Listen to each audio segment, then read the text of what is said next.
Hello friends, welcome back to mckilliplife. My name is Amber and this will be moving vlog day 4, which is a big day for us. It was the day that we moved the majority of our stuff back from the rental house to our home. I think when the day started, we thought it was just going to be West and I moving things. And we had put out a request to friends and family to say, hey, we need help. And nobody had really responded. So when West woke up, he looked at the messages and found out that 2 guys from our Bible study were willing and able to come and help. One was going to be coming at 9 a.m. and one was going to be coming at 1 p.m. And at that time, I want to say it was probably like 7:30, maybe 8 o'clock in the morning. And so we're like, oh, we need to get a move on because somebody's going to be here very shortly. And the previous night, we had forgotten all of our ratchet straps and a igloo that we had wanted to use at our home. And our home is 15, 20 minutes away from the rental. So bright and early, the first thing I did was get dressed, grab a burrito. No, not even that. I got dressed, grabbed a drink, and got in the car and went back to our house to get the ratchet straps. And by the time I had got back to the house, it was basically 9 o'clock and the friend had already arrived and they were already moving furniture even without all the supplies I had. So needless to say, the morning got started very quickly and without much ado. And because we were having friends helping, I didn't really feel comfortable filming the process itself. So what we chose to do was to make a video of the before of the rental and then the after of the rental, so you can get an idea of the volume of things that were moved. We had originally wanted a small U-Haul truck, and we were kind of bummed when they said, oh, the only thing we have available is a 20-footer. And in the process of loading it, we were like, oh, actually, we don't have a lot of extra space in the 20-foot truck. It wasn't packed to the brim. It wasn't packed all the way to the top. It was definitely not packed in such a way that you could move cross country or long distance with it, but it was comfortably full. And West regrets not taking a picture of the full truck, but you can get an idea. It was a full truck. So the packing process the loading process went very, very quickly and smoothly with an additional strong man to help, because we had 2 dressers, a recliner, my keyboard, a small table, and the big things were a refrigerator and a deep freeze that needed to be moved, and then miscellaneous shelving units, and then just boxes. So it was quite the menagerie, and they were able to load it quite well. And the trip over was very smooth. There was no incidents. And we got to the house. It was just a very quick unloading. In fact, it was going so quickly, it was kind of hard to keep track of where's everything going, make sure it's being put in the right place, sort of thing. But all in all, I want to say we were probably done by 11:30, which was a massive blessing because West and I were tired, our bodies were tired, and the idea of doing it all by ourselves was overwhelming. So we are very, very grateful for our friend who came over. In fact, everything got done and we got to put a notice out to all the rest of the people saying, hey, we're done. If you were planning on coming this afternoon, we're done. We don't need to. So that was helpful.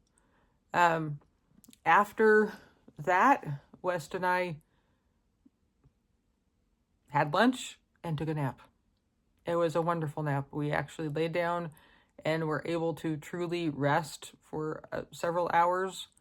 And then I believe we came back to the house because I remember we were working on the house and then we had to take a break and have dinner because Wes didn't want us to have dinner crazy late and wanted us to have it at a reasonable time. So we went to a local burger joint and got a hamburger. And then came back and continued working. And the main goal was to empty the craziness out of our bedroom, because our bedroom had become a drop zone for all sorts of things throughout the move.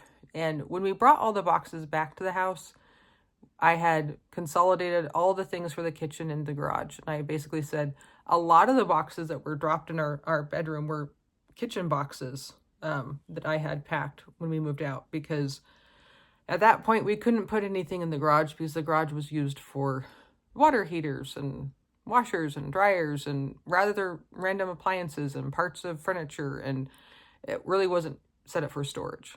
So now, bringing the boxes back, we decided that a portion of the garage is being dedicated for boxes waiting to be unpacked into the kitchen. So we relocated a lot of boxes from our bedroom into the garage.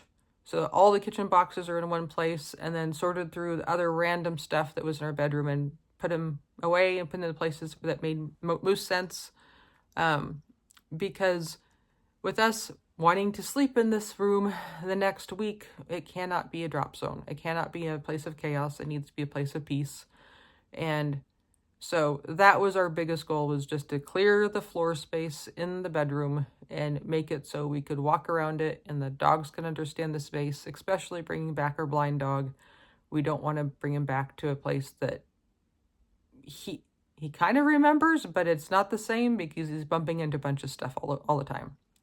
So by the end of the night, there's only a couple random things in our room, but those are going to be pretty temporary. Like, we have our, as West affectionately calls him, Buck, which was, I believe his great-grandfather had taken a deer. And so we have the mount that goes in our dining room, but West still isn't comfortable hanging him up yet until the bulk of the repairs are done.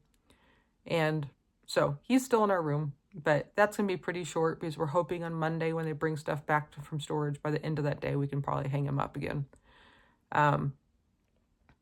So it was a busy day, a very productive day. And once again, I didn't have a whole lot of footage, but I'm trusting that you can understand all that went on, and just know that it's a major step forward, and it's a huge relief off of our shoulders having the big things taken over, especially the refrigerator and deep freeze.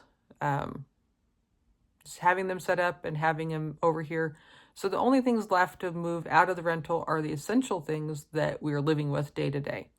And on Monday, we're planning on having the bulk of the stuff brought back from storage, and depending on how long that takes and how chaotic it is, and if we have time afterwards, we may go back to the rental and bring back our essential things and have our first night in the house on Monday. But if that moving process takes all day and the house is nowhere near in any order to bring the dogs back to it, then it may be the following day, because I'm thinking the process of unpacking or process of bringing everything back might take all day. I might not have time to go back and pack up the essentials. So we're trying to give ourselves some grace and just take it one step at a time, and know that we have the rental through the following Friday, through the 31st. So if it takes a couple more days to come back, then so be it. We just want it to be in an orderly, calm manner of coming back, to have at the least amount of chaos to our puppies and to ourselves, so that we can sleep in a place that's peaceful. And if that means we sleep in the rental a couple more nights, oh well, it's fine. That's why we have it. So major progress on this day. Thank you so much for joining in on this adventure and following us and supporting us throughout this journey and cheering us on. We can see the end, sort of. It's very weird coming back to a house that's not finished and having to avoid certain areas so they can finish it. But that is how life goes, I suppose. So until next time, feel free to like and subscribe, and have a wonderful day.